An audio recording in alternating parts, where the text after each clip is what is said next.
What if India's most powerful political family straight up looted millions from a sham newspaper empire and the system let them walk free? Is the National Herald scandal rock-solid evidence that the Gandhis are untouchable crooks rigging the game, or just a desperate smear by the enemies? Hi everyone, welcome back to Keeping Up with Reality, and today we're diving into the National Herald case, a blockbuster legal drama that's been making headlines for over a decade.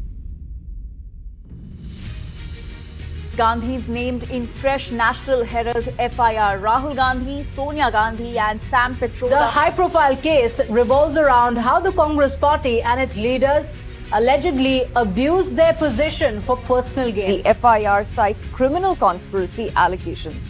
The BJP has launched a sharp attack, now claiming massive corruption and saying ED had earlier attached AJL and Young Indian properties. This isn't just any scandal. It's a high-profile corruption allegation involving top Congress leaders like Sonia Gandhi and Rahul Gandhi. And at its core, it revolves around the historic National Herald newspaper founded during India's freedom struggle and claims of financial misconduct where assets worth thousands of crores allegedly changed hands through shady deals. Whether you're into politics or law, this case highlights how business, media and power intersect. Stick around as we unpack the history, allegations and latest twists neutrally and fact-based. So to understand this, let's go back in time. The National Herald was launched in 1938 by India's first Prime Minister, Jawaharlal Nehru, as a platform for the independence movement. It was published by the Associated Journals Ltd, or AJL, a company incorporated in 1937 as a non-profit entity under the Companies Act with around 5,000 freedom fighters as shareholders. AJL then shifted to real estate, acquiring prime properties in cities like Lucknow, Bombay and Delhi on concession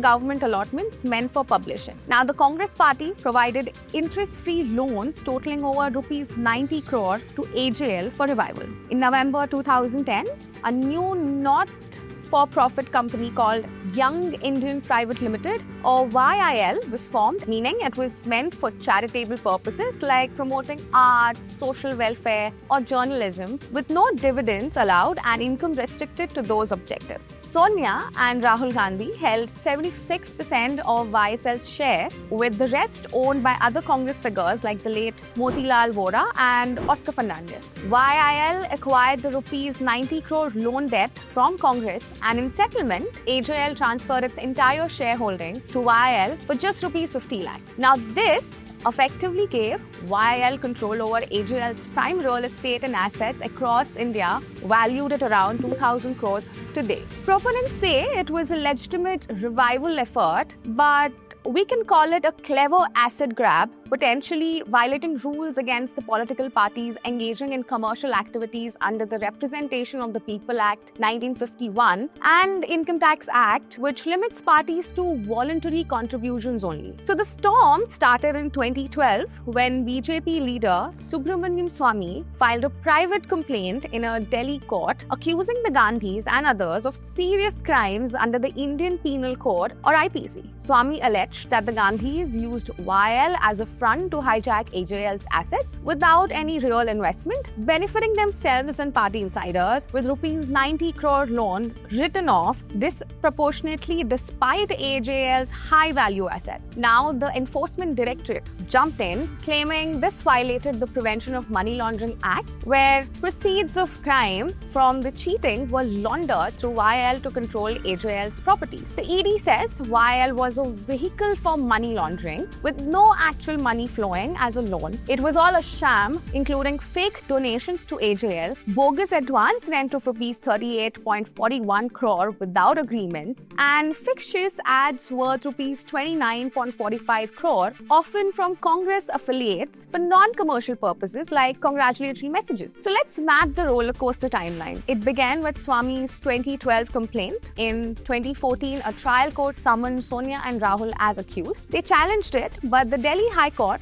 dismissed their quash petition in 2015, calling the allegations serious with criminal intent, noting prima facie fraud and misappropriation without proper shareholder consent. Fast forward to 2025, in April, the ED filed a charge sheet against Sonia, Rahul, Pitroda and others for money laundering. Hearings on whether the court should take cognizance basically officially recognize the charges began in May. On November 29, 2025, a Delhi court deferred its orders on cognizance to December 16 after seeking clarifications from the ED. Meanwhile, on October 3, 2025, Delhi Police's Economic Offences Wing filed a fresh FIR based on ED's inputs accusing the Gandhis, Pitroda, Dubey and YIL of cheating and conspiracy. So neutrally speaking, the case hinges on whether the asset transfer created proceeds of crime under PMLA, meaning dirty money from the alleged cheating without shareholders' consent or proper notices, violating company law on fiduciary duties. Now, we can debate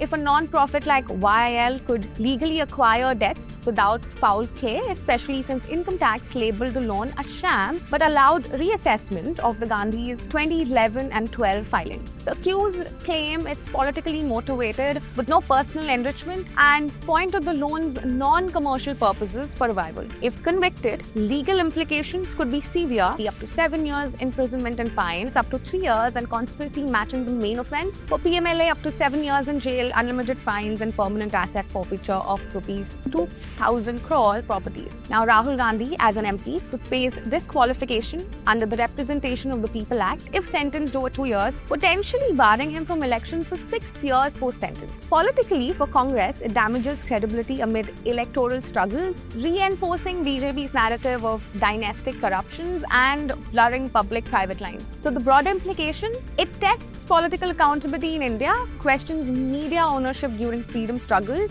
and strengthens anti-corruption laws like PMLA. But it also raises concerns about using probes for political vendetta, potential arrests and asset forfeiture, with calls for special courts for public fund scams. So the National Herald case remains active with key decisions looming in December 2025. This evolving matter exemplifies the intersection of law and politics in India, with justice pending amid allegations of bias. So we'll keep watching for updates on cognizance and the FIR stay. If you found this explainer helpful, hit like, subscribe and turn on notifications for more deep dives into Indian law and politics. What do you think? Fair probe or political drama? Comment below. Thanks for watching and see you next time.